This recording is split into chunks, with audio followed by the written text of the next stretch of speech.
I started investigating this whole question. And I found that before Vatican II, it was not necessarily standard operating procedure, but it was very common that Catholic schools had Mass offered every day as part of the school day, and all of the children in the school attended. It was very common.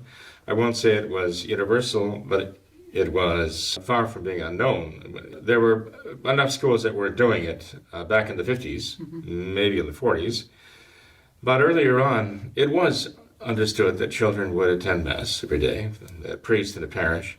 But I wanted to examine the question from the standpoint of Holy Communion. So I was looking into the question of what the Church herself wants with regard to the Catholic people, notably the children, receiving our Lord in Holy Communion. There's an excellent article in the 1913 Catholic Encyclopedia. And I know many of our families have access to that. And if they don't have it in book form, they can find it online. The Catholic Encyclopedia of 1913 has an article entitled Frequent Communion. Now, it might be under Communion or Holy Communion, and then as a subtitle, Frequent, but it's in there as an entry, Frequent Communion. And that article gives a brief history of the mind of the Church and the actual practice of the Catholic people from the very beginning. And I found it very interesting. There were things in there I didn't know.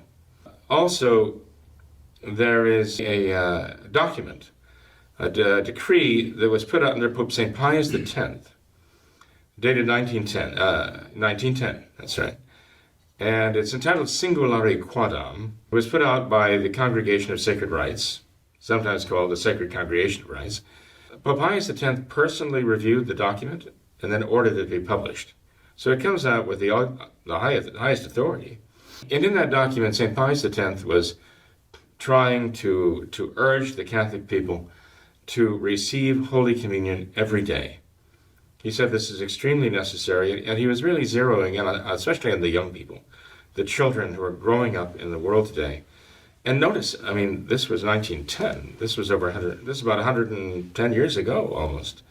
And he was talking about how children in their innocence needed to begin receiving Holy Communion so that they would have that spiritual nutrition, as it were, to strengthen them against the temptations of the world that they were getting into.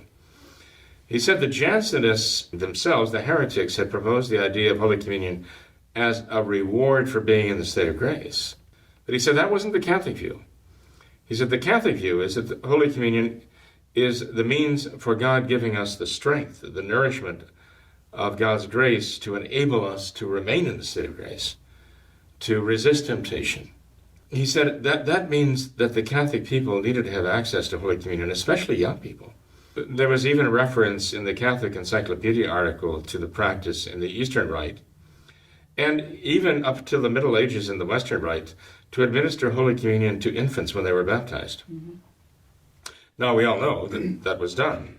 I didn't know it was done in the Western Rite until, let's say, the 13th century, but according to the article, it was.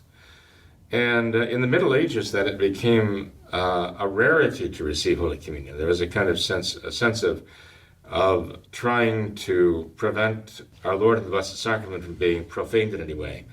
And again, a certain rigorous mentality set in, so that you'd have saints who might receive Holy Communion 4 or 5 times a year.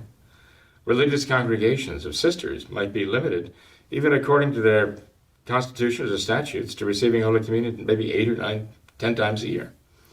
So it was really not the mind of the Church to do this, though. And great saints at that time were militating against it, trying to encourage people to receive regularly and to return to the original practice of receiving every time one attended Mass.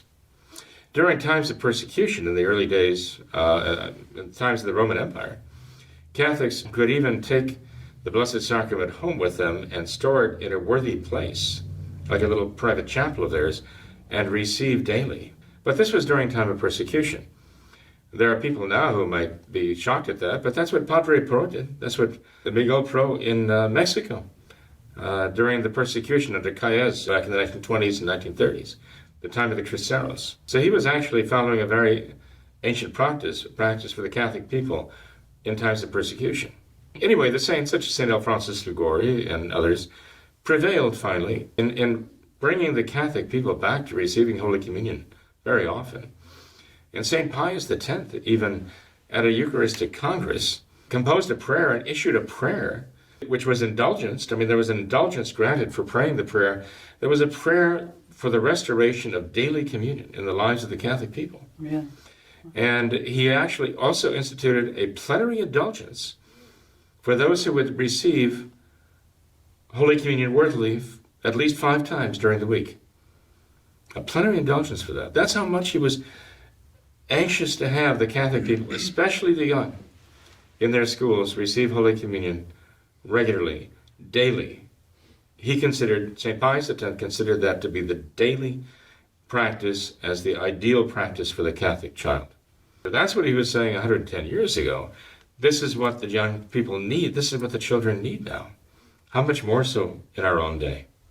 St. Pius X himself was making it very, very clear and using his authority as a supreme pontiff to try to encourage the Catholic people, attend Mass and receive Holy Communion every day. And he was insisting it was most necessary for the children.